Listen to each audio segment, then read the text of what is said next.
तो क्या माता, शीश कट जाने से असुर राहु की मृत्यु हो गई? राहु तो प्रभु के हाथ से अमृत पी चुका था ना? राहु की मृत्यु नहीं हुई थी हनुमान। अमृत पीने के कारण उसका धड़ एवं शीश दोनों ही जीवित रहे। तब उसके धड़ को केतु और शीश को राहु नाम दिया गया और उस दिन से राहु ने चंद्रदेव एवं सूर्यदेव से वैर ठान लिया एवं अपना प्रतिशोध लेने के लिए वे चंद्रदेव एवं सूर्यदेव को निश्चित समय पर ग्रसते हैं, जिसे संसार सूर्य ग्रहण एवं चंद्र ग्रहण कहता है। अब समझा हनुमान सूर्य ग्रहण एवं चंद्र ग्रहण का रहस्य। माता, फिर क्या हुआ? फिर तो असुरों को ज्ञात हो ही गया होगा इस छल के बारे में। वो बिना अमृत लिए कैसे माने माता? वो अमृत लिए बिना कैसे मानते? परिणाम ये हुआ कि देवताओं और असुरों में युद्ध प्रारंभ हो गया, क्योंकि देवता अमृत पान करके पुष्ट एवं अमर हो चुके थे। देवी लक्ष्मी और प्रभु श्री नारायण के आशीर्वाद की शक्ति भी उनके साथ थी। देवताओं ने सहज ही असुरों को परास्त कर दिया। तो ये कथा थी प्रभु श्री नारायण के कूर्म अवतार की। एवं इसी कथा में प्रभु नारायण जी ने देवी मोहिनी का रूप धारण करके असुरों से अमृत की रक्षा की। तो हनुमान, अब ये बताओ कि इस कथा से हनुमान को क्या सीख प्राप्त हुई? मैंने इससे ये सीखा कि यदि दृढ़ इच्छा शक्ति हो तो प्रभु नारायण के कूर्म अवतार की ही भांति अपने पृष्ठ पर मंदराचल पर्वत को रखकर उसे मतवाकर हम समुद्र से अमृत निकलवा सकते हैं। छल से किए गए कार्य का दुष्परिणाम उसे भोगना ही पड़ता है माता, जैसे उस राहु ने भोगा था। सत्य कथन है हनुमान। किंतु माता, प्रभु श्री हरि के देवी मोहिनी के अवतार के बारे में सोचकर हनुमान अत्यंत उतावला हो रहा है। ये बाल सुलभ उतावलापन है हनुमान। आओ मेरे साथ प्रभु मोहिनी के अवतार की स्तुति गाओ, तुम्हारा मन शांत हो जाएगा। अवश्य माता। ये गाथा महाबली हनुमत की, रुचिकर लीला राम भगत की। जय जय जय रघुनंदन राम, जय जय जय महाबली हनुमान। मोहिनी रूपा ले अवतार, जग पे किए विष्णु उपकार। अमृत राक्षस से ले लीन हो, और देवगण को दे दीन हो। संकट बेला जब आए, तब नारायण उबराए। हनुमत सुमिरे बारंबार, जय जय जय श्री हरि जयकार। ये गाथा महाबली हनुमत की, रुचिकर लीला राम भगत की। जय जय जय रघुनंदन राम, जय जय जय महाबली हनुमान।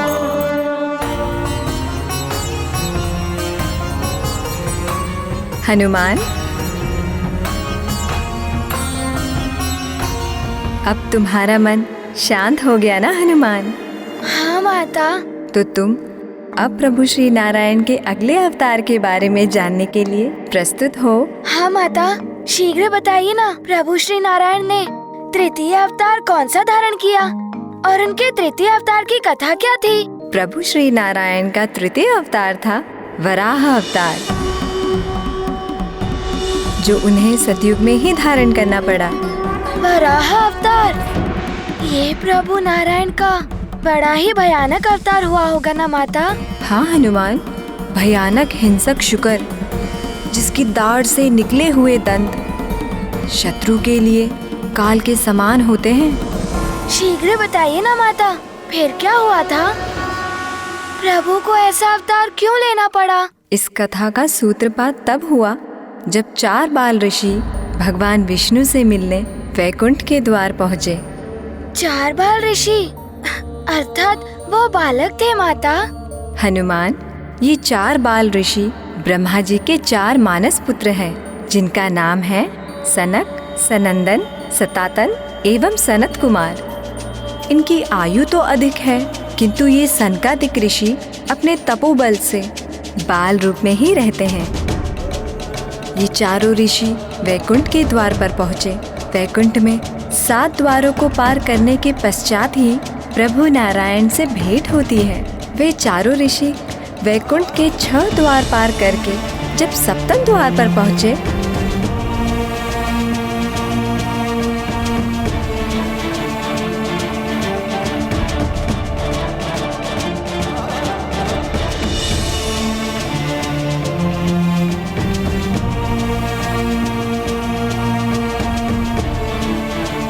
रुक जाइए बाल ऋषियों, आप बिना अनुमति के भीतर नहीं जा सकते।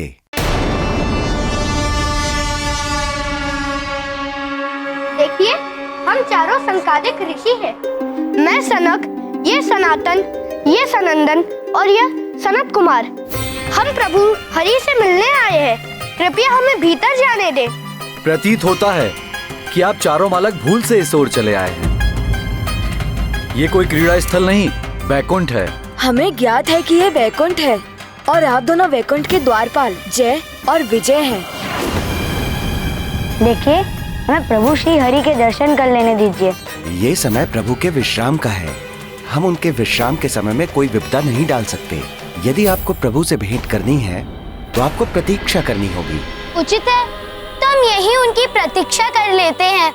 प्रभु के विश्राम करने की बात सुनकर चारों बाल ऋषि वैकुंठ के द्वार पर ही बैठकर ध्यान लीन हो गए। दिन व्यतीत हो रहे थे, किंतु वे उसी प्रकार प्रतीक्षा में बैठे रहे। ओम नमो भगवते वासुदेवाय।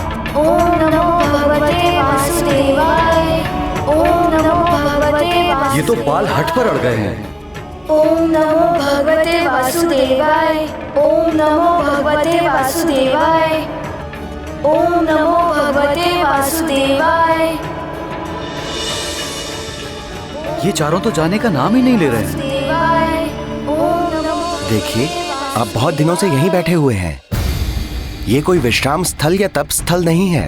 अतः आप चारों ये बालहट छोड़कर जहाँ से आए थे वहीं लौट जाइए। और ईश्वर की इच्छा हुई तो आपकी भेंट उनसे हो ही जाएगी, किंतु इस तरह आप यहाँ बैठकर अपना समय नष्ट न करें। और वैसे भी आपकी आयु अभी तप या प्रभु दर्शन की नहीं, क्रीड़ा करने की है।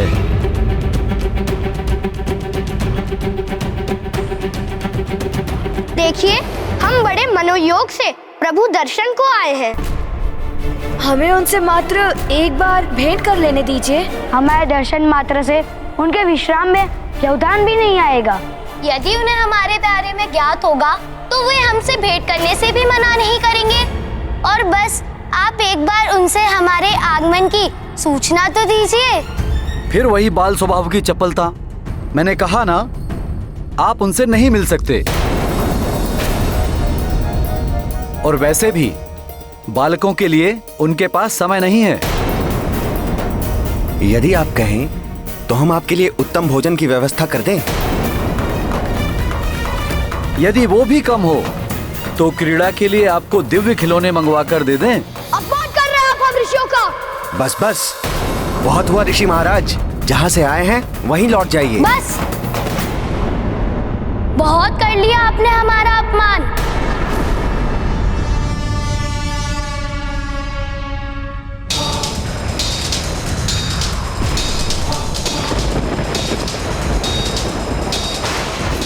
जय विजय। प्रभु के द्वारपाल तो बन गए हैं आप, किंतु प्रतीत होता है कि आपने अपने ज्ञान के द्वार बंद कर रखे हैं। अन्यथा वैकुंठ के वासी होकर हम ऋषि का इस प्रकार अपमान नहीं करते। आप दोनों भगवान के निकट रहने के योग्य कदापि नहीं हैं। हम ऋषियों का परिहास करके आप दोनों ने अपनी आसुरी वृत्ति का परिचय दिया है। हम तुम्हें शाप देते हैं। अपनी इसी आसुरी वृत्ति के साथ तुम दोनों पृथ्वी पर जन्म लोगे और जन्म मृत्यु के बंधन में बंधे रहोगे।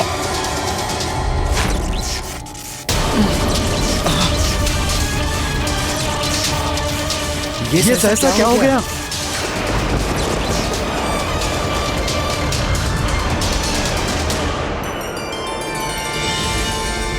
प्रभु। प्रणाम प्रभु। सनकादिक ऋषि, मेरे लोक में आप ऋषियों का स्वागत है। प्रणाम सनकादिक ऋषि, आपका यहाँ आना सुखद है। मेरे द्वारपालों के अभद्र व्यवहार के लिए मैं आप सबसे क्षमा का प्रार्थी हूँ ऋषि।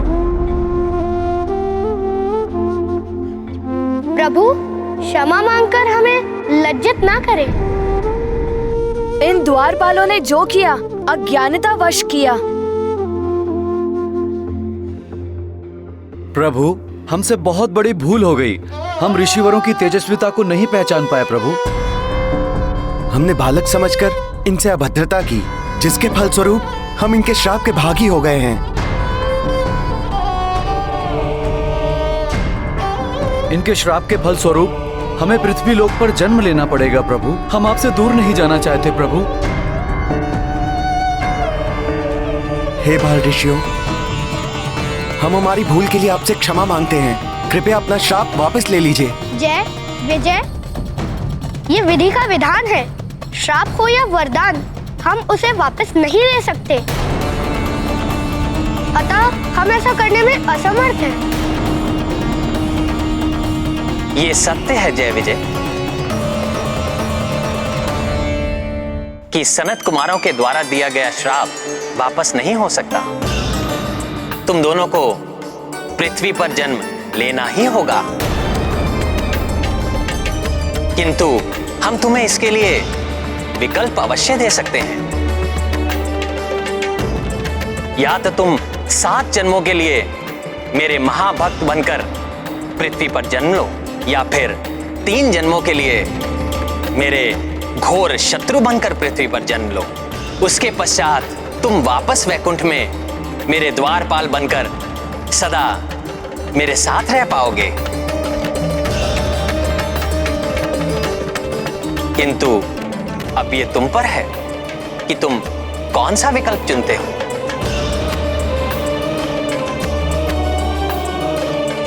प्रभु, हम 7 जन्मों की लंबी अवधि के लिए आपसे दूर रहने का सोच भी नहीं सकते। अतः 3 जन्मों की सीमित अवधि तक भले ही हमें आपका घोर शत्रु बनकर रहना पड़े, हमें यही विकल्प स्वीकार है प्रभु। हाँ प्रभु, 3 जन्मों के पश्चात तो हमें आपके पवित्र चरणों की सेवा करने का अवसर प्राप्त होगा। तथास्तु। माता, वैकुंठ के द्वारपाल जय विजय किस प्रकार उन 3 जन्मों में श्री हरि नारायण प्रभु विष्णु जी के शत्रु बने? कौन थे वो प्रभु के 3 शत्रु? बताती हूँ, तुम्हारा मन शांत हो जाएगा। माता, शीघ्र बताइए ना। हनुमान जाने के लिए बहुत अधीर हो रहा है कि श्रापित होने के उपरांत उन 3 जन्मों में जय विजय ने कौन से रूप लिए। हनुमान जाने के लिए बहुत अधीर हो रहा है कि श्रापित होने के उपरांत उन 3 जन्मों में जय विजय ने कौन से रूप लिए। पुत्र, उनके तो 2 जन्म हो भी चुके हैं। उनका तृतीय जन्म आगामी युग अर्थात द्वापर युग में शिशुपाल और दंतवक्र के रूप में होना निश्चित है, और इस त्रेता युग में असुर सम्राट रावण और उनके भाई कुंभकर्ण के रूप में उन्होंने जन्म ले लिया है। अच्छा माता, तो अपने प्रथम जन्म में वो कौन थे? श्रापित होने के पश्चात सतयुग के मध्य में ही उनको गर्भ में धारण कर उनको जन्म देने वाली माता थी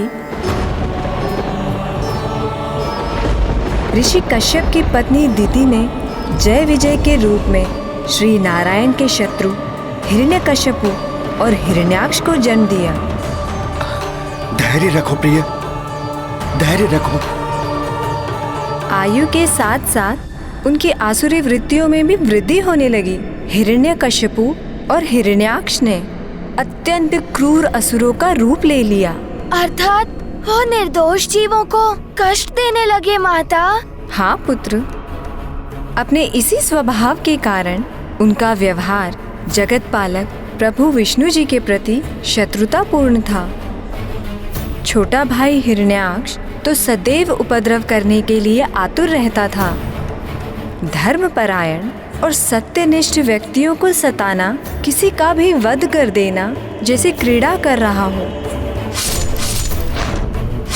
अकारण युद्ध के लिए सदैव तत्पर रहना, ऐसे दुष्कर्म थे उसके।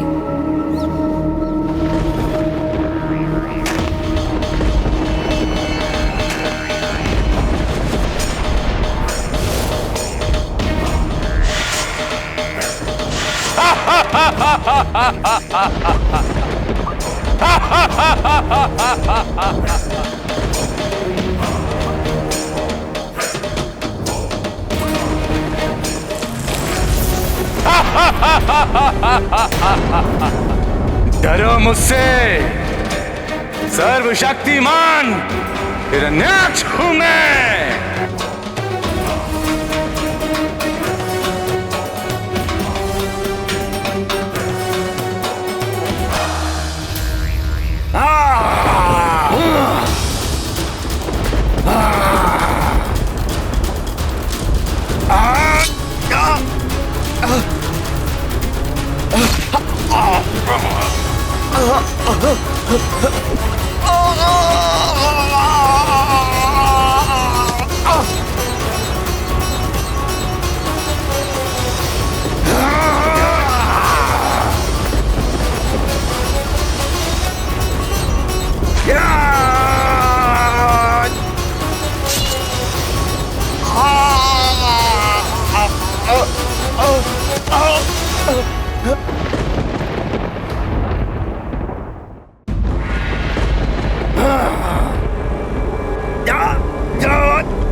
क्या पृथ्वी लोक पर कोई योग्य योद्धा नहीं है जो सर्वशक्तिमान हिरण्याक्ष के साथ युद्ध कर सके? परंतु एक उत्तम विचार आया है मेरी बुद्धि में कि इंद्रदेव से युद्ध करके उनकी शक्ति की परीक्षा लूं मैं।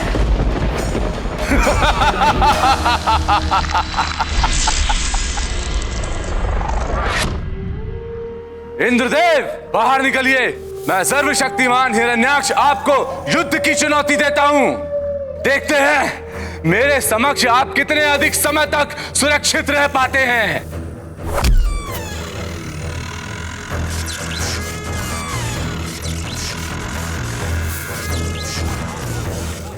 उद्दंडसुर, इंद्रलोक पहुंचकर देवराज इंद्र को चुनौती देने का दुस्साहस कैसे किया तुमने? चुनौती तो प्रारंभ मात्र है इंद्रदेव। मैं अपनी शक्ति से आपको धूल दूसरित कर दूंगा। यदि आप में शक्ति और साहस है तो युद्ध करिए मुझसे। सर्वशक्तिमान हिरण्याक्ष के समक्ष कुछ अवधि तक तो टिक कर दिखाइए।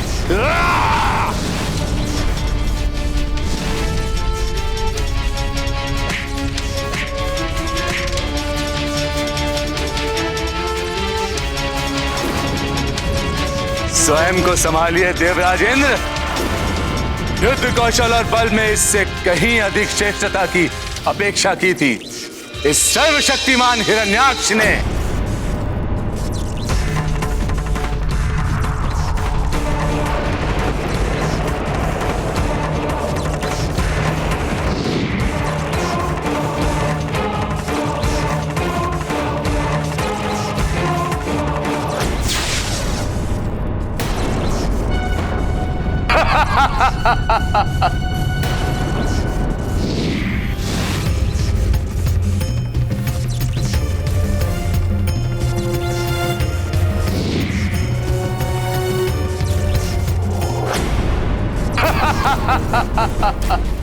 डरो मुझसे, मैं सर्वशक्तिमान हिरण्याक्ष हूँ। आह!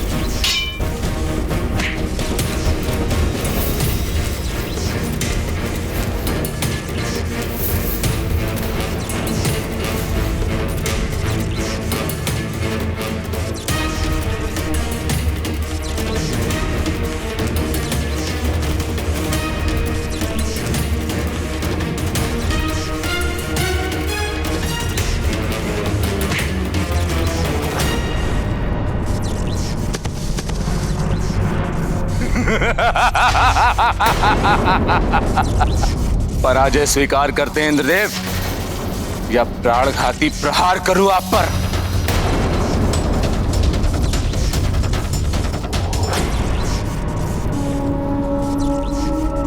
डरो मुझसे, डरो मुझसे, डरो मुझसे, डरो मुझसे। सर्वशक्तिमान, सर्वशक्तिमान, शक्तिमान, शक्तिमान। हिरण्याक्ष हूं मैं।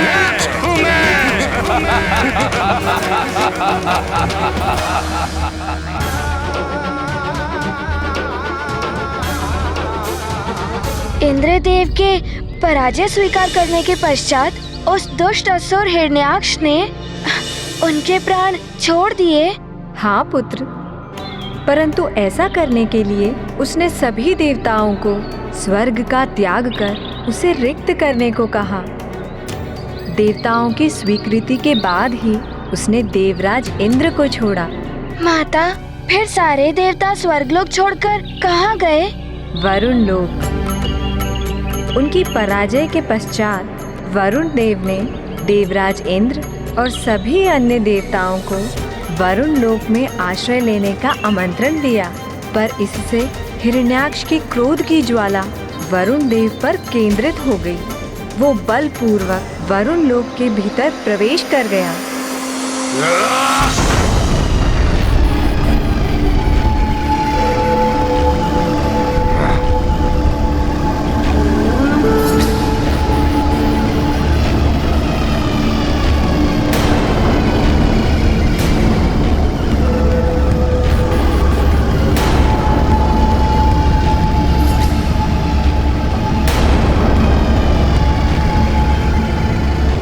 वरुण देव, मुझसे पराजित इंद्रदेव को आपने शरण देकर सर्वशक्तिमान हिरण्याक्ष को ललकारा है, और अब आपको अपने पौरुष का परिचय देने का समय आ गया है। समस्त सागरों के तथाकथित देवता, आइए और मेरे सम्मुख आकर अपने इस कृत्य के परिणाम को भुगतिए, अन्यथा आपके इस हिमित वरुण लोक को अपनी क्रोधाग्नि से पिघलाकर ध्वस्त कर देगा ये सर्वशक्तिमान हिरण्याक्ष।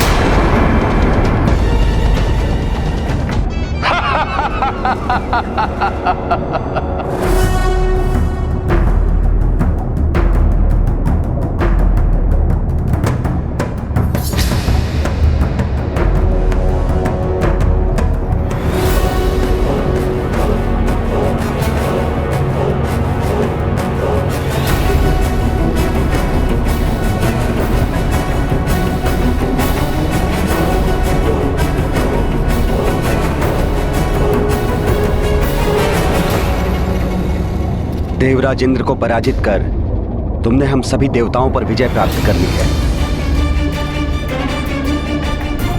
इसलिए तुम्हारा मुझसे युद्ध करने का कोई लाभ नहीं होगा हिरण्याक्ष। अर्थात पराजय स्वीकार करते हैं आप?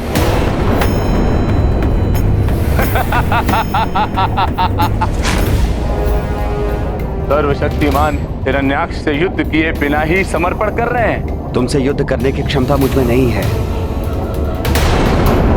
परंतु अपनी शक्ति पर इतना दंभ तुम्हारे लिए उचित नहीं है। शक्ति के अखंड रूप से अभी तुम्हारा परिचय नहीं हुआ। अच्छा, अभी तक तो इन तीनों लोकों में ऐसा कोई भी योद्धा नहीं मिला है जो सर्वशक्तिमान हिरण्याक्ष की शक्ति का सामना कर सके, क्योंकि अभी तक तुम्हें अनंत शक्ति स्वरूप श्री हरि के दर्शन प्राप्त नहीं हुए।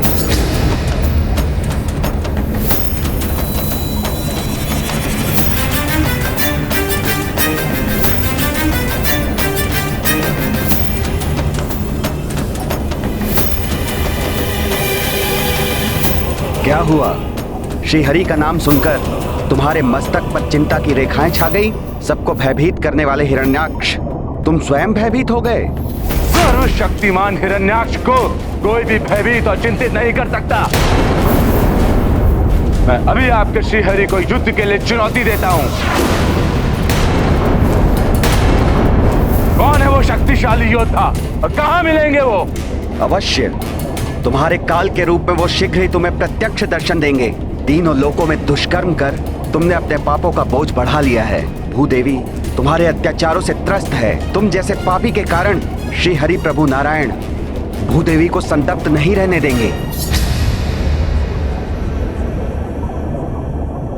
मेरी चिंता मत करिए वरुण देव, मैं शीघ्र ही आपके श्री हरि को सुनकर इंद्रदेव और आपके समान उन्हें भी पराजय स्वीकार करने के लिए बाध्य कर दूंगा।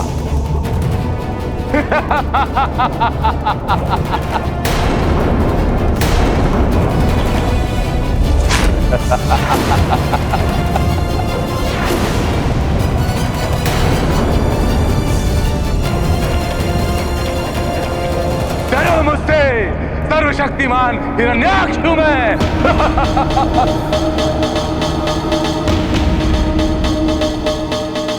माता, क्या हिरण्याक्ष को प्रभु विष्णु जी का कुछ भी स्मरण नहीं रहा? मेरा अर्थ है वो पूर्व जीवन में बैकुंठ निवास के द्वारपाल थे। उन्हें सदा प्रभु विष्णु जी का सानिध्य प्राप्त था। नहीं पुत्र, जन्म प्राप्त कर जीवलोक में आते ही पूर्व जीवन की समस्त स्मृतियां मिट जाती है। साथ रह जाते हैं मात्र उस जीवात्मा के अच्छे और बुरे कर्म, जिसका प्रभाव उसके वर्तमान जीवन पर होता है। हिरण्याक्ष का यह जीवन उसके पूर्व जन्म की भूल का दंड था और इस जीवन में भी पाप कर्म कर उसका जीवन अपने विनाश की ओर अग्रसर था। तो उसने प्रभु श्री हरि से मिलने के लिए क्या किया माता? प्रभु श्री विष्णु जी से मिलकर उनसे युद्ध करने के लिए आतुर हिरण्याक्ष ने पृथ्वी के जीवों पर अत्याचार बढ़ा दिए। उन्हें भिन्न भिन्न प्रकार से प्रताड़ित करने लगा।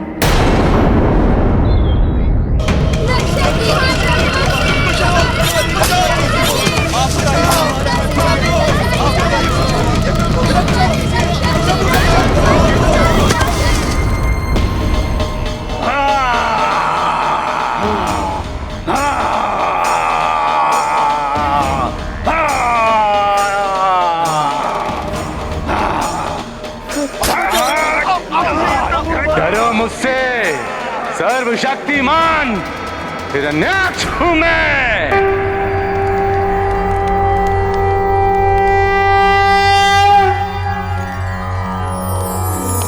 ओम सहनाववतु सहनौ भुनक्तु सह वीर्यं करवावहे तेजस्विनावधीतम् अस्तु मा विद्विषावहे।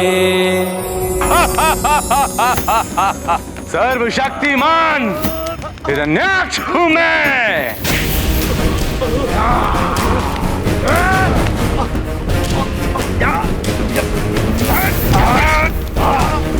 किसी को मत छोड़ना।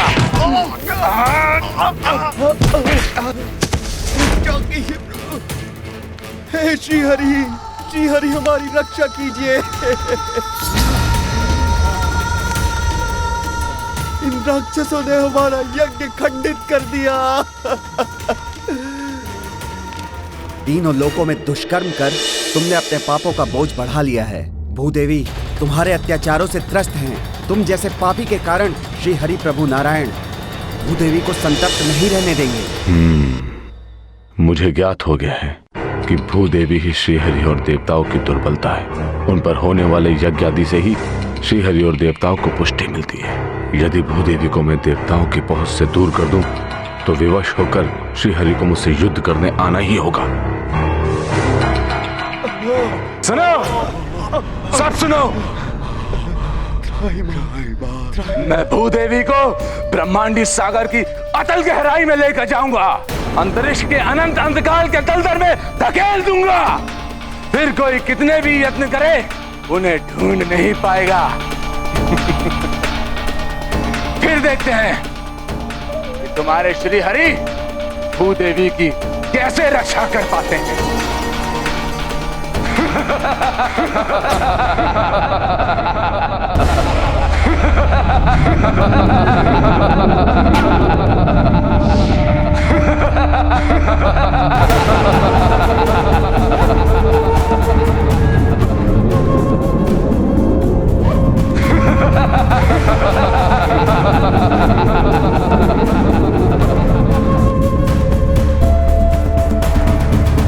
श्री विष्णुवे नमः, श्री विष्णुवे नमः, ओम श्री विष्णुवे नमः, ओम श्री विष्णुवे नमः, ओम श्री विष्णुवे नमः, ओम श्री विष्णुवे नमः।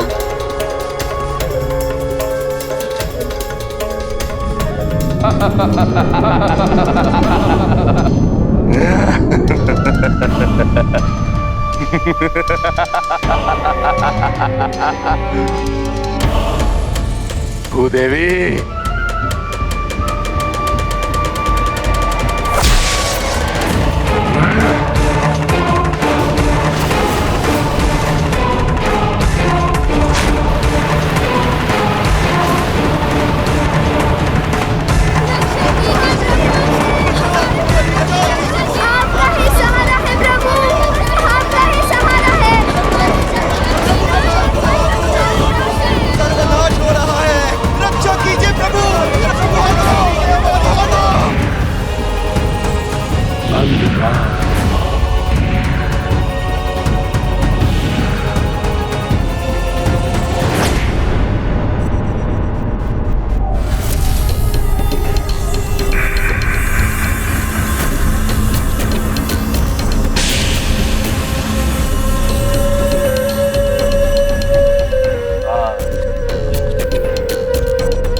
जाओ सदा के लिए अंधकार में।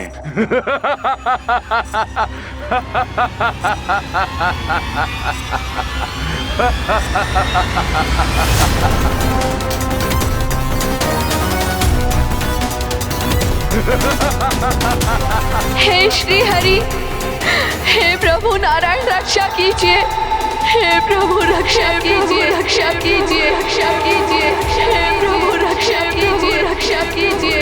सर्वशक्तिमान हिरण्याक्ष में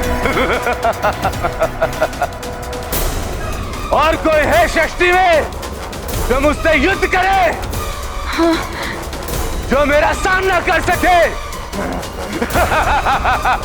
आओ श्री हरि, आओ युद्ध करो मुझसे, मैं तुम्हें चुनौती देता हूं।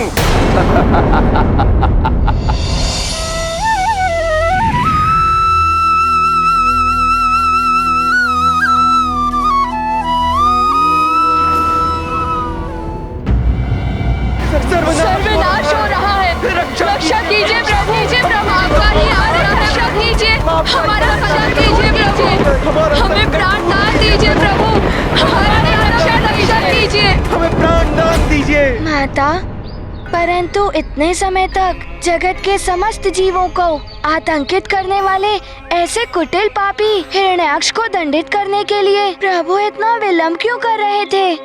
प्रभु विष्णु जी दया स्वरूप है पुत्र। वे पापियों को अपने पापों का प्रायश्चित करने का अवसर प्रदान करते हैं, परंतु जब किसी के पापों का घड़ा भर जाए तब प्रभु विष्णु स्वयं पधार कर उसका संहार कर पृथ्वी को उसके आतंक से मुक्त कराते हैं। हनुमान समझ गया माता। पापी को भी क्षमा प्रार्थना तभी प्रदान हो सकती है जब वो सत्य हृदय से प्रायश्चित करे। परंतु हिरण्याक्ष तो अहंकार में अपना विवेक खोकर पाप पर पाप किए जा रहा था माता। उसका संहार होना तो आवश्यक था। तब प्रभु नारायण ने अवश्य वराह अवतार लिया होगा। हाँ पुत्र, हिरण्याक्ष ने भूदेवी को अंतरिक्ष में व्याप्त अंधकार के दलदल में धकेलकर घोर पाप किया था। भूदेवी को असहनीय कष्ट पहुंचाया था। जब भूदेवी ने अपने दुखों और कष्टों के निवारण के लिए स्वयं प्रभु विष्णु जी की प्रार्थना प्रारंभ की तो असीम वेदना से भरी उनकी पुकार समस्त ब्रह्मांड में गूंज उठी। हे प्रभु, शीघ्र दर्शन देकर मेरी रक्षा कीजिए। मुझ पर और मेरे भीतर संचित जीवन पर घोर संकट छाया है।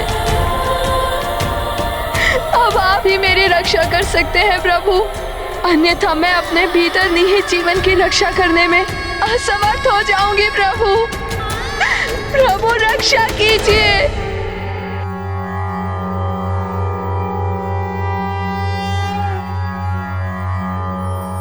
हे प्रभु रक्षा कीजिए। नमः क्षीराभिवासाय नागपर्यङ्कशायने, नमः श्रीकर संस्पृष्ट दिव्यपादाय विष्णवे, नमस्ते योग निद्राय योगांतर्भाविताय च ताक्षासनाय देवाय गोविंदाय नमो नमः।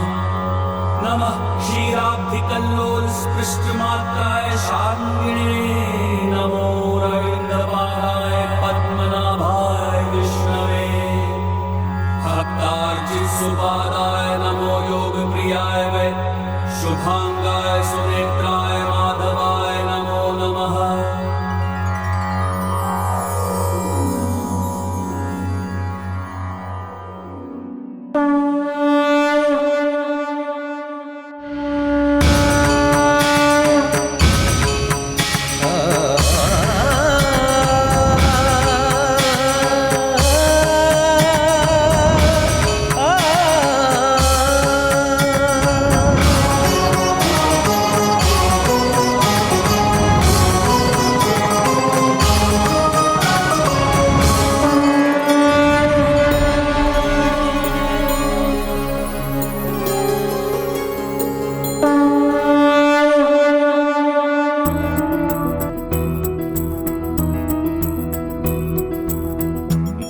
देवी की करुण पुकार, प्रभु वराह काले अवतार, दुष्ट हिरण्याक्षा के काल, भय श्री नारायण जगपाल।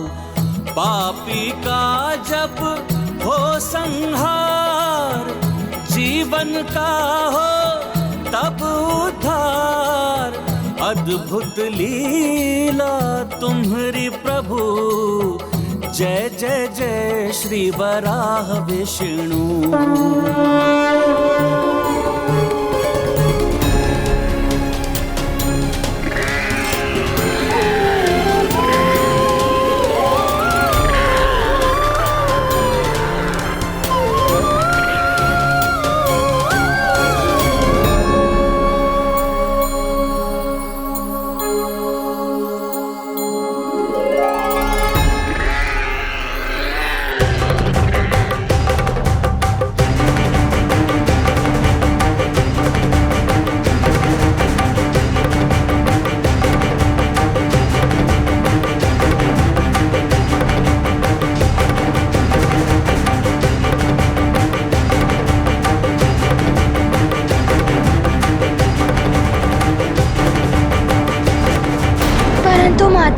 प्रभु विष्णु जी ने वराह रूप में ही अवतार क्यों लिया, और वो उस ब्रह्मांडीय सागर में भीषण अंधकार व्याप्त होने के कारण जिसमें कुछ भी दिखाई नहीं देता, भूदेवी माता को ढूंढना कैसे संभव करेंगे? पुत्र हनुमान, प्रभु विष्णु जी की लीला अकारण नहीं होती। सघन कीचड़ में विचरण करने वाला वराह दृष्टि का नहीं, अपितु गंध का अनुभव करने की अपनी असीम क्षमता से वे जीवन में अपना मार्ग प्रशस्त करते हैं। इसीलिए प्रभु विष्णु देव ने भूदेवी को ढूंढने के लिए वराह रूप धारण किया और उनकी सुगंध का पीछा करते हुए वे ब्रह्मांड के अनंत अंधकार के दलदल में प्रविष्ट हुए।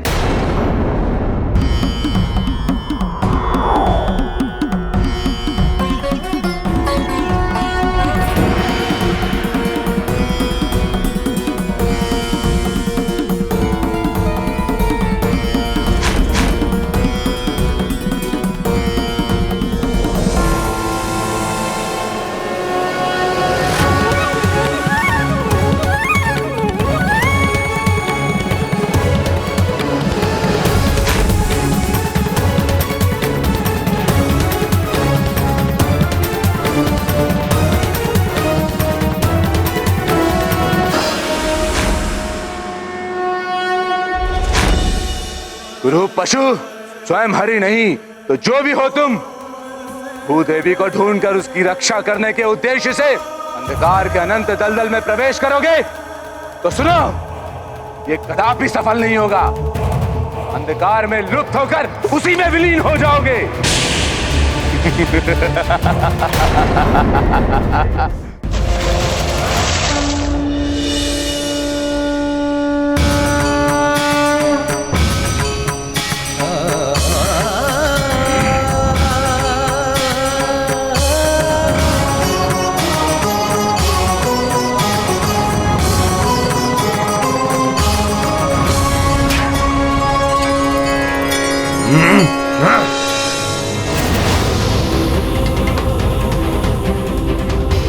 मुझसे मेरी इच्छा के विरुद्ध चुनौती देने का दुस्साहस किया, दंड दूंगा तुझे, संहार करूंगा तेरे शरीर का गुरु पशु।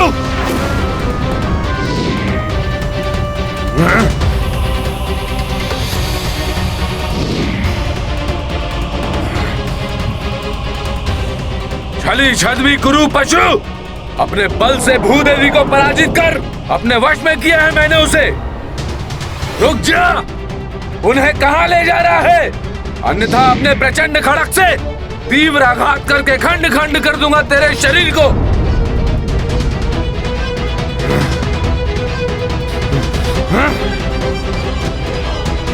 तुम्हारा मुझसे बचकर निकल जाना असंभव है, तुझे छोड़ूंगा नहीं।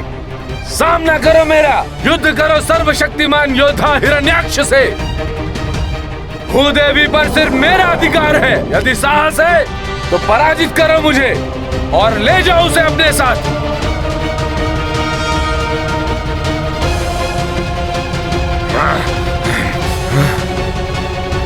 रुक जाओ, कायरों की तरह पलायन कहाँ कर रहे हो? लौटाओ मुझे मेरी भूदेवी। माता, प्रभु विष्णु जी ने अपना इतना अपमान क्यों सहा? उस दुष्ट हिरण्याक्ष की चुनौती स्वीकार कर उसे उचित उत्तर क्यों नहीं दिया? उन्होंने वही किया जो उनका कर्तव्य था पुत्र। सर्वप्रथम पीड़ित की सहायता कर उसकी पीड़ा को दूर करना हमारा कर्तव्य होता है। उसके उपरांत ही पीड़ा देने वाले को दंडित किया जाता है। अर्थात प्रभु का प्रथम उद्देश्य था माता भूदेवी की रक्षा करना। उसके पश्चात वो दुराचारी हिरण्याक्ष को दंडित करने वाले थे। सृष्टि एवं उसमें समाहित सभी जीवों की रक्षा के लिए भूदेवी को सौर मंडल में उनके उचित स्थान पर पुनः स्थापित करना अत्यंत महत्वपूर्ण था पुत्र। इसीलिए जगत के पालनहार प्रभु विष्णु जी ने यथाशीघ्र यह कार्य पूर्ण किया। भूदेवी जीवन की रक्षा करते आए सदा रमेशा, हिरण्याक्षा दंडित करने रूप वराह का विष्णु धरे। अजर अमर है जीवन द्योतक, हनुमत श्री अग्रानत मस्तक। हरि हर काज करें जीवन हित, कपि सहाय करवे संकल्पित।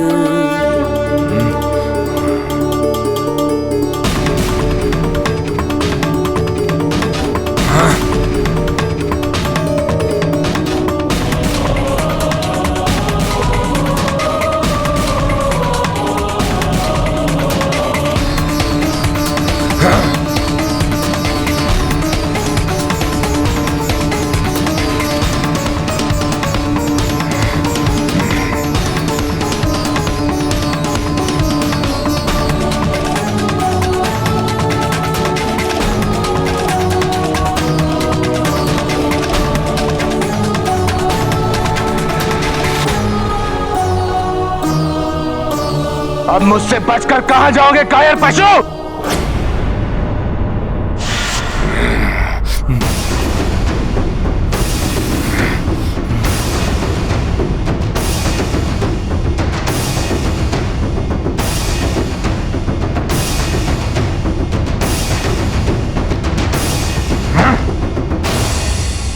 ऐसा प्रतीत हो रहा है कि तुम मुझसे युद्ध करने के लिए अत्यंत आतुर हो। कायर और कुरूप पुकार, तुमने जिसका अनेकों बार अपमान किया, आज वो तुम्हारे सम्मुख है। इच्छा पूर्ण करो अपनी, आओ युद्ध करो मुझसे।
ये ले मेरा प्रहार।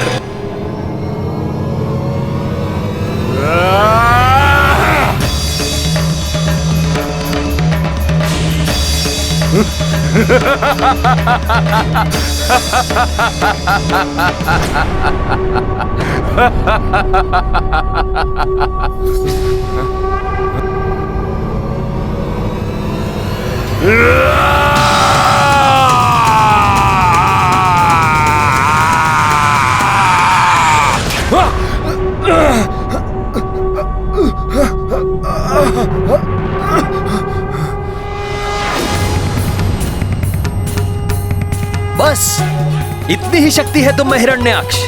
इसी शक्ति का दंभपूर्ण प्रदर्शन कर तुम समस्त जीवन स्वयं को सर्वशक्तिमान होने का ढिंढोरा पीटते रहे।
विष्णु अवतारा दुष्ट हिरण्याक्षा संहारा। दृष्टि दया भक्तन पे रखी है, दुष्टन लाए काल बनी है।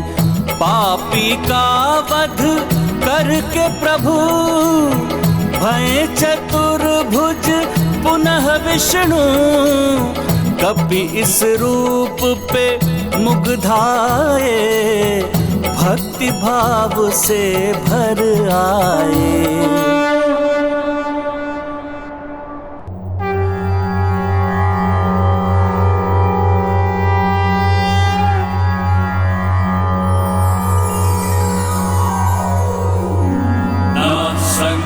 तुभ्यं सृष्टे सर्वार्थवेदिने, नमो हिरण्यगर्भाय वेधसे परमात्मने, नमस्ते वासुदेवाय विष्णवे विश्वयोनये, नारायणाय देवाय देवानां हितकारिणे, नमोस्तुते चतुर्वक्र शारंग चक्रासिधारिणे, सर्वभूतात्मभूताय कूटस्थाय नमो नमः। नमोस्तुते वराहाय नमस्ते मत्स्यरूपिणे, नमो योगाधिगम्याय नमः संकर्षणाय ते।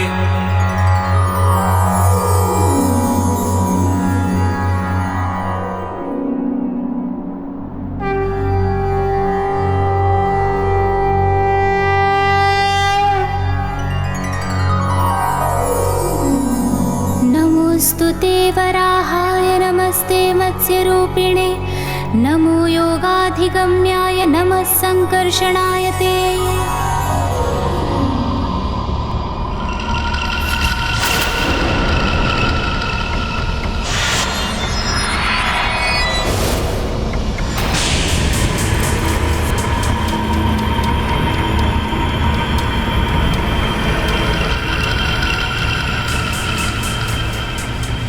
हिरण्याक्ष का शीश अनर्थ है, ये अनर्थ है ये। किसने किया मेरे रुच का वध करने का भयंकर अपराध? किसने किया? कहता वो चाहे जो भी हो, मैं उसे नष्ट कर दूंगा, अस्तित्व मिटा दूंगा, मैं उसका अस्तित्व मिटा दूंगा।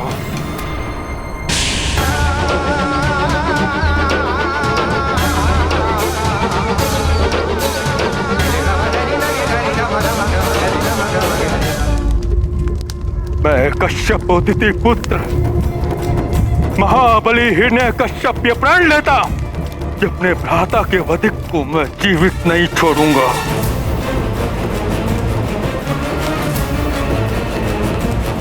नहीं छोड़ूंगा जीवित। ये क्या माता, एक समस्या का अंत हुआ तो दूसरी समस्या ने जन्म ले लिया, और हिरण्यकश्यपु ने ये कैसा प्रण ले लिया था माता? उसका यही प्रण उसके लिए ही अहितकर प्रमाणित हुआ होगा। हाँ पुत्र, हिरण्यकश्यपु का यही प्रण भविष्य में प्रभु के चौथे अवतार का कारण बना। प्रभु का चौथा अवतार? बताइए ना माता, प्रभु के इस अवतार में क्या हुआ था? अवश्य बताऊंगी पुत्र, परंतु उससे पूर्व तुम बताओ कि भगवान विष्णु के वराह अवतार की लीला से तुम्हें क्या सीख मिली? माता, पीड़ित की पीड़ा हरना हमारा प्रथम दायित्व होता है। उसके पश्चात ही उसके स्रोत पर ध्यान देकर उसे दंडित करना चाहिए। हनुमान को सर्वाधिक ये महत्वपूर्ण सीख प्राप्त हुई। अति उत्तम पुत्र। प्रभु लीला के इस प्रसंग में शक्ति संपन्न जीवों के लिए भी एक महत्वपूर्ण सीख निहित है। हाँ माता, हनुमान को ये भी ज्ञात हुआ किसी बलशाली को अपने बल का प्रयोग रचनात्मक कार्यों में करना चाहिए। अकारण युद्ध करना, दूसरों को प्रताड़ित करना, ये तो सर्वथा अनुचित कार्य है। ऐसा करने पर बलशाली भी दंड का भागी बनता है। और ऐसे अत्याचारी जीवों को दंड कौन और कब देता है पुत्र? शक्ति और बल के अनंत सागर स्वयं प्रभु विष्णु जी। माता, जब कोई दुराचारी अपने दुष्कर्मों की समस्त सीमाएं लांघ जाता है तो प्रभु के धैर्य का बांध टूट जाता है और वो स्वयं आकर ऐसे व्यक्ति को दंड देते हैं, भले ही इसके लिए उन्हें मैले कीचड़ में वास करने वाले पशु का रूप ही क्यों ना लेना पड़े। सत्य है पुत्र, यदि किसी की विपदा हरने के लिए मैले कीचड़ के भीतर भी जाना आवश्यक हो तो संकोच नहीं करना चाहिए पुत्र। और हाँ, समय रहते अपनी बुरी प्रवृत्तियों को समझकर उन पर अंकुश लगा लेना चाहिए, इसी में भलाई है। परंतु माता, ये ज्ञात होने के पश्चात भी कुछ लोग अपनी दुष्प्रवृत्ति का त्याग क्यों नहीं करते? पुत्र, उनका अहंकार ही उन्हें अपने विनाश की ओर ले जाने के लिए प्रेरित करता है। अहंकार व्यक्ति की बुद्धि को इतना अक्षम कर देता है कि खुले नेत्रों से प्रत्यक्ष उदाहरण देखने के पश्चात भी अहंकारी जीव कोई सीख ग्रहण नहीं कर पाता। जैसे माता? जैसे हिरण्यकश्यपु, उसके भ्राता के पापों का महाविनाशकारी परिणाम प्रत्यक्ष रूप में उसके समक्ष था, परंतु फिर भी वह पाप कर्म करने से पीछे नहीं हटा। माता, तो क्या हिरण्यकश्यपु को ज्ञात हो गया था कि उसके भ्राता हिरण्याक्ष का वध प्रभु श्री हरि ने ही किया था? हाँ पुत्र, गुरु शुक्राचार्य ने उन्हें बता दिया था कि हिरण्याक्ष के वध की घटना प्रभु श्री हरि की ही लीला है।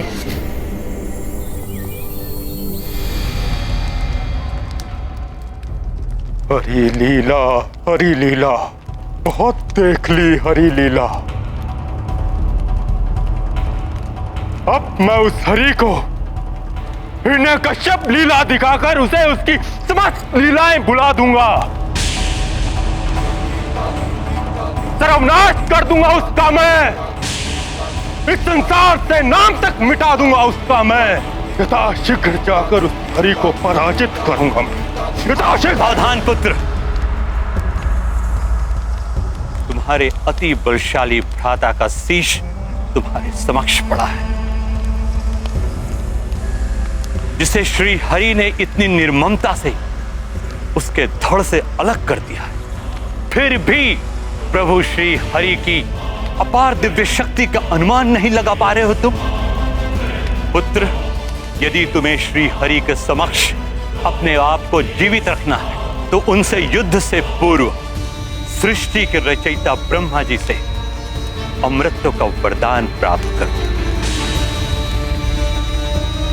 चित कथन है आपका, अवश्य कोई असाधारण शक्तियों से संपन्न योद्धा ही हिरण्याक्ष का वध कर सकता था। अपने शत्रु की शक्तियों को कभी कम नहीं आंकना चाहिए। मैं यथाशीघ्र जाकर प्रभु श्री ब्रह्मा जी को प्रसन्न करने के लिए तपस्या प्रारंभ करता हूं।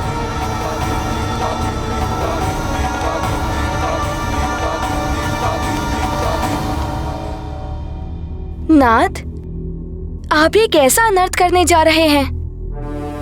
मुझे ऐसी अवस्था में एकाकी छोड़कर आप तप के लिए कैसे प्रस्थान कर सकते हैं? ऐसी अवस्था अर्थात क्या हुआ है आपको देवी के याद? स्वामी, आपको संतान सुख प्राप्त होने वाला है। आप पिता बनने वाले हैं।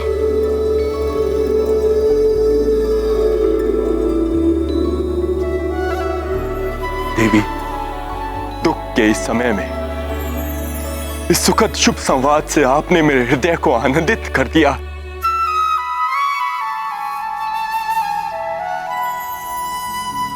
देवी, इसके लिए मैं आपका धन्यवाद करता हूं।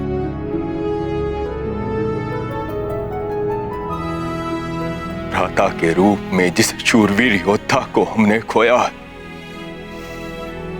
वो पुत्र बनकर लौट रहा है हमारे जीवन में। देवी, तो नाथ, आप स्वयं यहाँ उपस्थित रहकर इस सुख को अनुभव कीजिए। ये तप का विचार त्याग दीजिए। देवी, यदि मेरा तप पर जाना अति आवश्यक ना होता तो मैं कदापि ना जाता, किंतु उस श्री हरि से अपने भ्राता के वध का प्रतिशोध लेना है, तभी उसकी आत्मा को शांति मिलेगी। और उसके लिए प्रभु श्री ब्रह्मा जी से वरदान पाना अति आवश्यक है। ये प्रतिशोध की भावना आपको निष्ठुर बना रही है, अपने ही संतान के प्रति आपका वात्सल्य क्षीण कर रही है। देवी, मेरा पुत्र मेरे वंश का विस्तार करेगा, मेरा उत्तराधिकारी बनकर मेरे साम्राज्य, मेरे मान सम्मान, असुरों की प्रतिष्ठा में वृद्धि करेगा वो। मेरे अपने अंश से उत्पन्न होने वाले अपने तेजस्वी पुत्र के प्रति वात्सल्य शून्य कैसे हो सकता हूं? तो प्रमाणित कीजिए अपना वात्सल्य, अपना पिता धर्म, और कह दीजिए कि आप नहीं जाएंगे वन और यहीं मेरे साथ रहकर अपने पुत्र के जन्म का सुख भोगेंगे। देवी, हम हिरण्यों के लिए हमारी प्रतिष्ठा सर्वोपरि है। उसको ठेस पहुंचाने वाले को भयंकर परिणाम भुगतना ही पड़ता है। अपने पुत्र के लिए सशक्त उदाहरण रखना मेरे लिए अति आवश्यक है।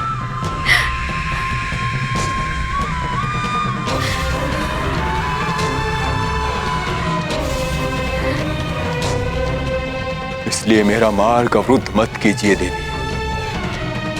मुझे विश्वास है अपने पुत्र के जन्म से पूर्व मैं प्रभु श्री ब्रह्मा जी से वरदान प्राप्त कर लौटाऊं और अपने पुत्र के जन्म के उपरांत असुरों के चिर शत्रु श्री हरि का सर्वनाश कर उसके मस्तक का मुकुट उपहार के रूप में अपने पुत्र को क्रीड़ा के लिए दूंगा।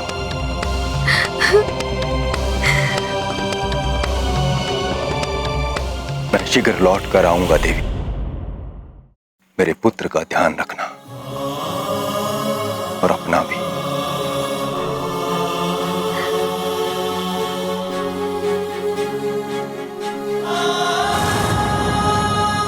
ये शत्रुता सदैव असुर कुल के लिए अहितकर परिणाम लेकर आई है, परंतु इन पुरुषों को समझाना कहाँ संभव है। माता, क्या हिरण्यकश्यपु प्रभु नारायण के पास जाकर उनसे युद्ध करने के लिए इतना कटिबद्ध था कि अपनी कुट युक्ति से जनित कुटिल योजना को भी क्रियावंती भी कर दिया था? हाँ पुत्र, परंतु दुर्भाग्यवश जब इंद्रदेव को यह ज्ञात हुआ कि हिरण्यकश्यपु कठोर तपस्या करने वाला है, तब उन्होंने भी एक अरुचिकर योजना रची। मुझे विश्वास है कि वो दुष्ट असुर स्वर्ग पर अपना आधिपत्य स्थापित करने के लिए ही तप करने जा रहा है। इन लालची असुरों की दृष्टि सदैव हमारे स्वर्ग पर ही होती है, परंतु यदि वो कपटी अपनी योजना कर सकता है तो उसे विफल करने के लिए मैं देवराज इंद्र भी योजना बना सकता हूं। सुनिए सब, हिरण्यकश्यप की अनुपस्थिति का लाभ उठाकर उसके सभी शक्तिशाली राक्षसों का संहार करेंगे। उसकी पत्नी क्याधु को कारागार में बंदी बनाकर जन्म के साथ ही उसके पुत्र का अंत सुनिश्चित करें। सेना विहीन और पुत्र मृत्यु के समाचार से शोकाकुल हिरण्यकश्यपु युद्ध करने में अशक्त हो जाए और तब में सफल होकर लौटने का भी उसे कोई लाभ नहीं होगा। परंतु माता, ये तो अनुचित है। उस अजन्मे नवजात शिशु का क्या दोष था? फिर देवराज इंद्र ने ऐसी घृणित योजना क्यों बनाई? हाँ, यह सर्वथा अनुचित था पुत्र, परंतु शत्रु का भय श्रेष्ठ पुरुषों में भी ऐसे पतित विचारों को जन्म दे देता है और उन्हें अन्यायपूर्ण अनैतिक कृत्य करने पर बाध्य कर देता है। माता, क्या देवताओं ने अपनी योजना पर पूर्ण विचार नहीं किया? अपनी योजना अनुसार उन्होंने हिरण्यकश्यपु के पुत्र का वध कर दिया। नहीं पुत्र, देवताओं के सौभाग्य से देव ऋषि नारद ने इंद्रदेव की इस योजना का विरोध किया। देवताओं द्वारा इतना भीषण पाप हो उन्हें स्वीकार नहीं था, इसीलिए इधर इंद्रदेव ने महारानी क्याधु का अपहरण किया और उधर देव ऋषि नारद ने इंद्रदेव को अपनी भूल का बोध करवाया। माता, फिर देवराज इंद्र ने क्या किया? इंद्रदेव को अपनी भूल का बोध हुआ तो वह उसके अनिष्टकारी परिणाम की मात्र कल्पना से ही इतने आतंकित हो गए कि वो क्याधु को देवर्षि नारद के पास ही छोड़ गए। फिर माता? फिर अपनी संतान के जीवन के प्रति चिंतित क्याधु को देवर्षि नारद ने अपने आश्रम में शरण दी, जहाँ सदैव श्री हरि का नाम ध्वनित होता था उनके ही भजन गाए जाते थे। उन्हीं की अनुपम लीला का वर्णन होता था। सौभाग्य से उस वातावरण में व्याप्त भक्ति को वो शिशु अपनी माता के गर्भ में ही सीख रहा था। नारायण नारायण हरि दीन दयाला नारायण नारायण नारायण हरि केशव कृपाला नारायण नारायण नारायण हरि केशव कृपाला नारायण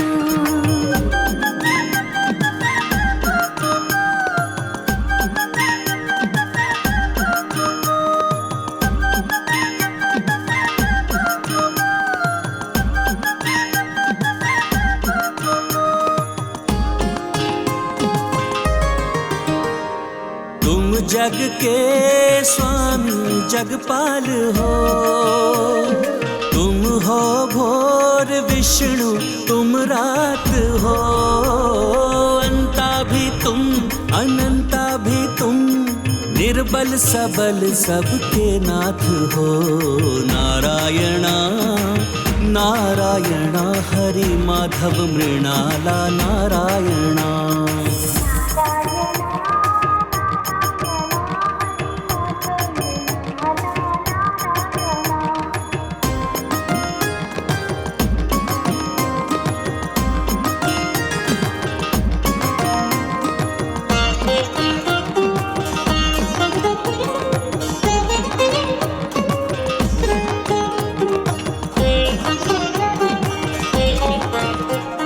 मत्स्य कूर्म का रूप धरा, जग स्वामी तुम जगदीश्वरा,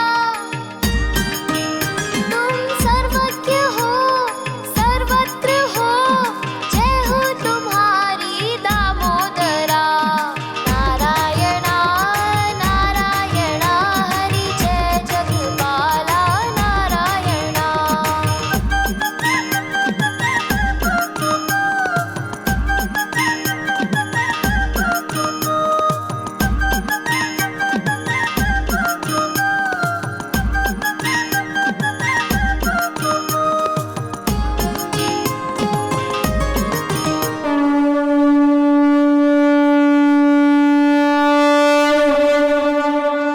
माता, ये कैसा विचित्र सा संयोग है।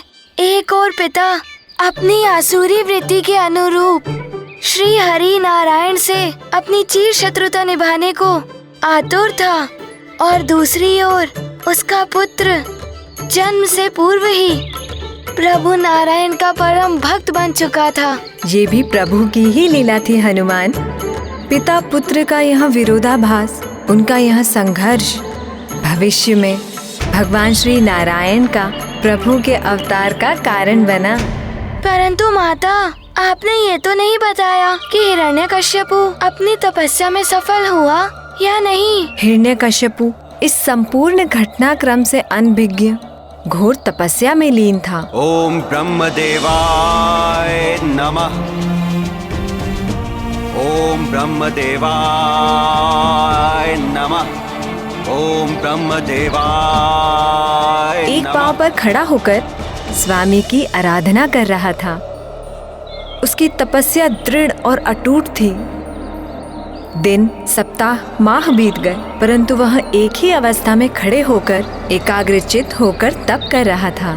उसका मंत्रोच्चारण समय के साथ साथ और भी प्रभावी होता गया। ओम ब्रह्मदेवाय नमः।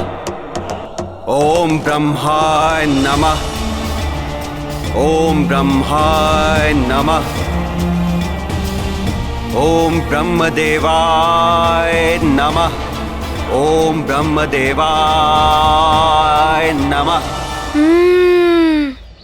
एक सच्चे भक्त के समान वो घोर तपस्या कर रहा था माता।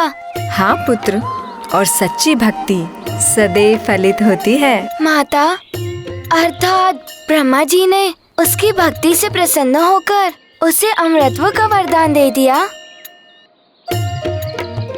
बताइए ना माता, फिर क्या हुआ था? आगे की घटनाओं का क्रमानुसार विवरण सुनो पुत्र। एक ओर तो प्रभु विष्णु जी की भक्ति के वातावरण में हिरण्यकश्यपु के पुत्र का जन्म हुआ, जिससे संपूर्ण आश्रम में प्रसन्नता की लहर दौड़ उठी और संपूर्ण आश्रम खुशी से भर उठा।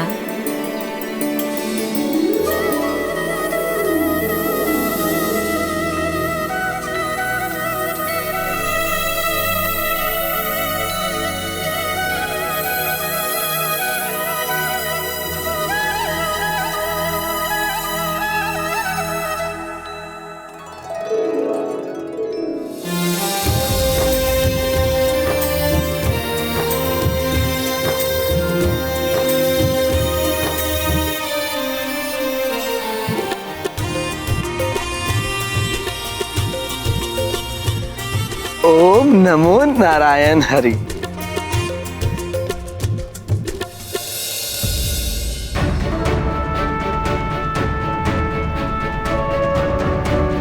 ओम नमो नारायण हरि। ओम नमो नारायण हरि। ओम नमो नारायण हरि। ओम ब्रह्मदेवाय नमः। एक और तो प्रभु की कृपा से श्री हरि के भक्त ने जन्म लिया और दूसरी ओर उस शिशु के पिता को भी उसकी तपस्या का फल प्राप्त होने वाला था। ओम ब्रह्मदेवाय नमः। ओम ब्रह्मदेवाय नमः।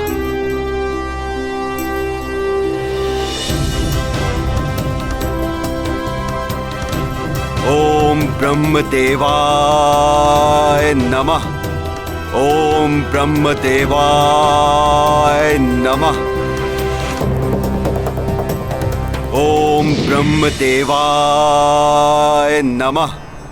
ओम ब्रह्मदेवाय नमः। वस्त हिरण्यकश्यपु,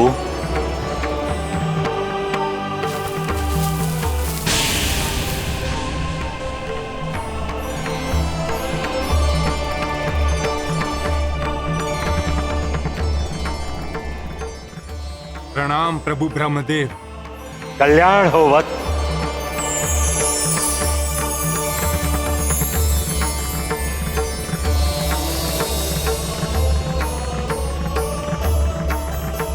मैं तुम्हारी तपस्या से अत्यंत प्रसन्न हूं वत्स। कहो, क्या वरदान चाहिए तुम? प्रभु, ये भक्त आपके दर्शन मात्र से ही तृप्त हो गया, किंतु एक उद्देश्य की पूर्ति हेतु मुझे अमरत्व चाहिए। मुझे अमरत्व का वरदान प्रदान करने की कृपा करें प्रभु।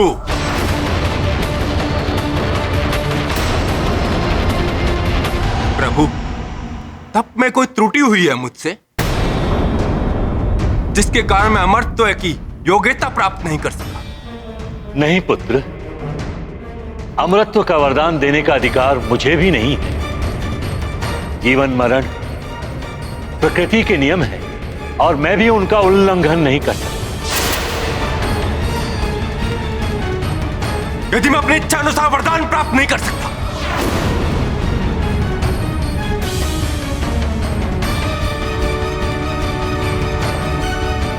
क्षमा कीजिए प्रभु, तो फिर तप का क्या लाभ है? प्रभु, मुझे तपोफल के रूप में अमरत्व चाहिए, मात्र अमरत्व है।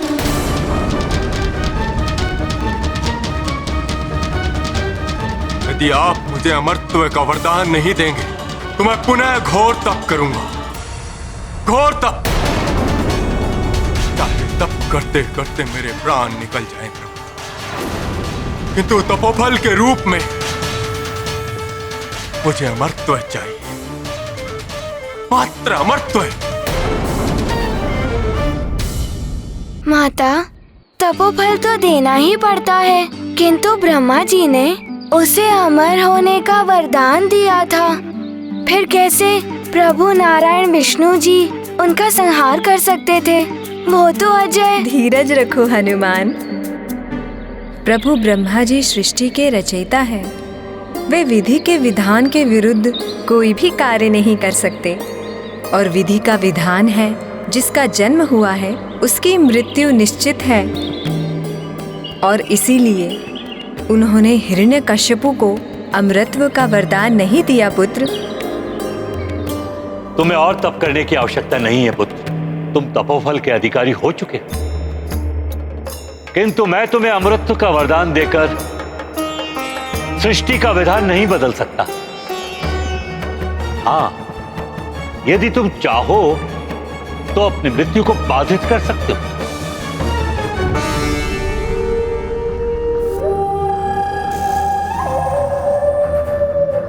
उचित है प्रभु, जैसा आप चाहें। ना दिन में ना रात में, ना भीतर ना बाहर, ना आकाश में ना पाताल में, ना जल में ना थल में, ना देव से ना नर से, ना यक्ष से ना राक्षस से, ना गंधर्व या किन्नर से, ना उभयचर या नरचर से, ना स्थलचर या जलचर से, ना मंत्र या तंत्र से, ना जिसकी सृष्टि आपने की है किसी के द्वारा मेरी मृत्यु ना हो। यही नहीं प्रभु, मेरी शक्तियों के समक्ष कोई भी योद्धा टिक ना पाए। तीनों लोकों में मेरी ही विजय का पताका लहराए। यही वरदान मुझे प्रदान कीजिए। तथास्तु।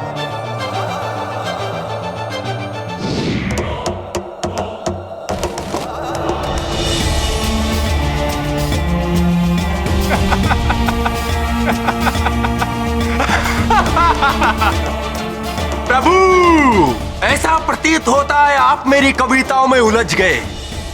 आप ये जान ही नहीं पाए कि मैंने आपसे क्या मांग लिया।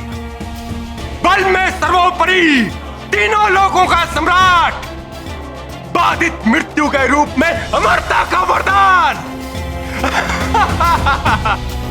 सर्वशक्तिमान हो गया ये हिरण्यकश्यप, सर्वशक्तिमान। अवध्य हो गया हूं मैं, अवध्य, सर्वथा अवध्य।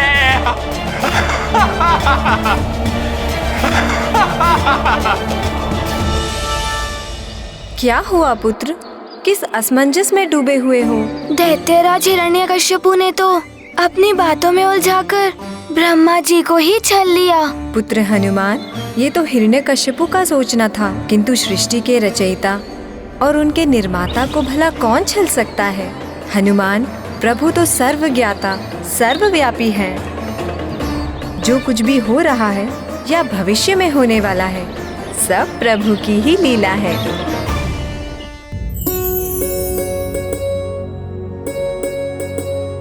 देवर्षि, आप तो त्रिकालदर्शी हैं, सर्वज्ञ हैं। कुछ मेरे पुत्र के भविष्य के बारे में भी बताइए ना।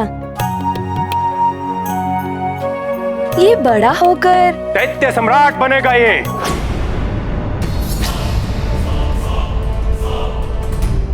महाबली असुरराज बनेगा मेरा पुत्र।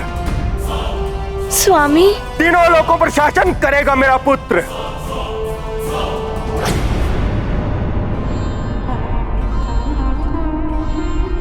अच्छा हुआ स्वामी आप आ गए। हाँ देवी के आधु, मैं आ गया। अमरता का वरदान प्राप्त कर लौटा हूं मैं। अमरता का वरदान? हाँ, एक प्रकार से अमरता का ही वरदान है ये। तीनों लोकों में कोई भी प्राणी जिसका जन्म हुआ हो, उससे अवध्यता का अर्थ ही है अमरता।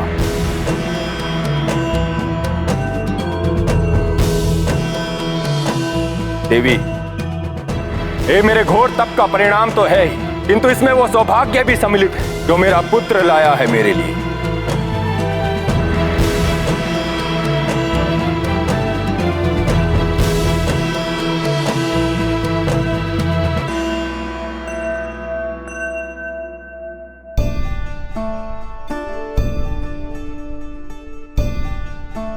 देखो प्रिय, मेरे पुत्र के दमकते हुए मुखड़े को,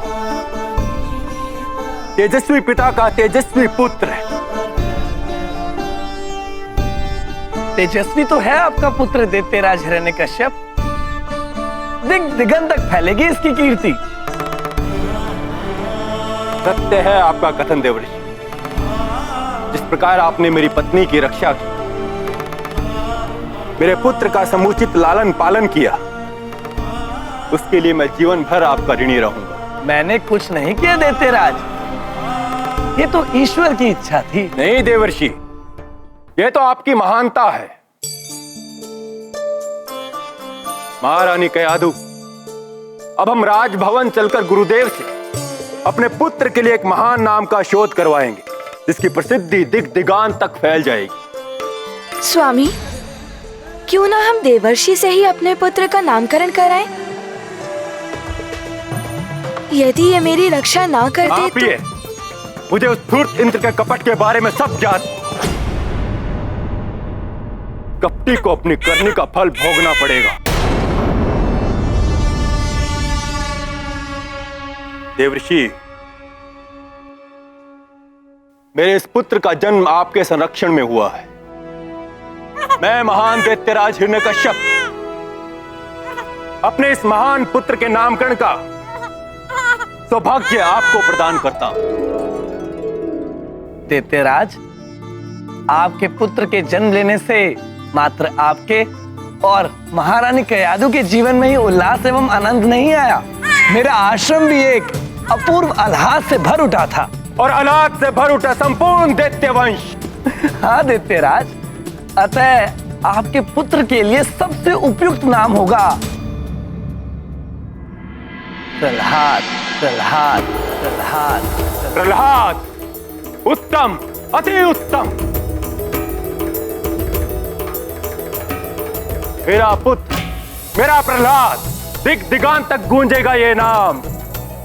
प्रहलाद, प्रहलाद, प्रहलाद।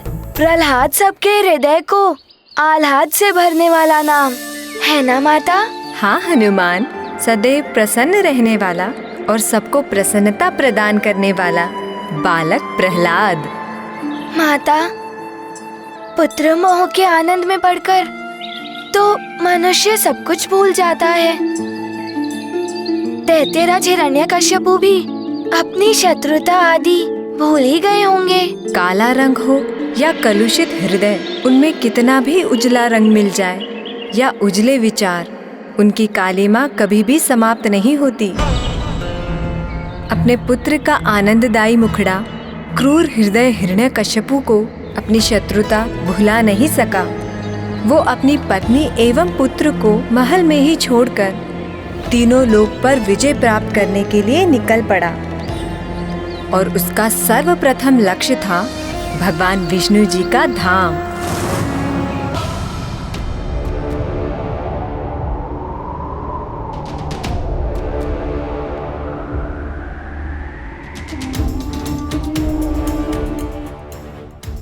ये द्वार क्यों नहीं खुला?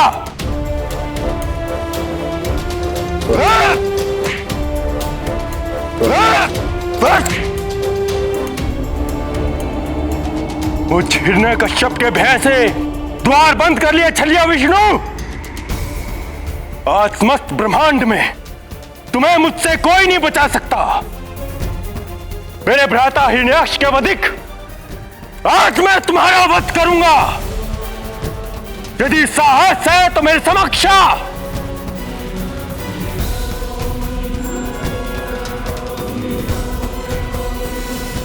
द्वार खोलो भीरू विष्णु।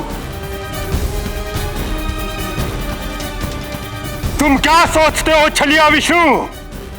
तुम्हारा ये द्वार तुम्हारी मुझसे रक्षा कर लेगा? मेरा एक ही वार इसे चूर चूर कर देगा।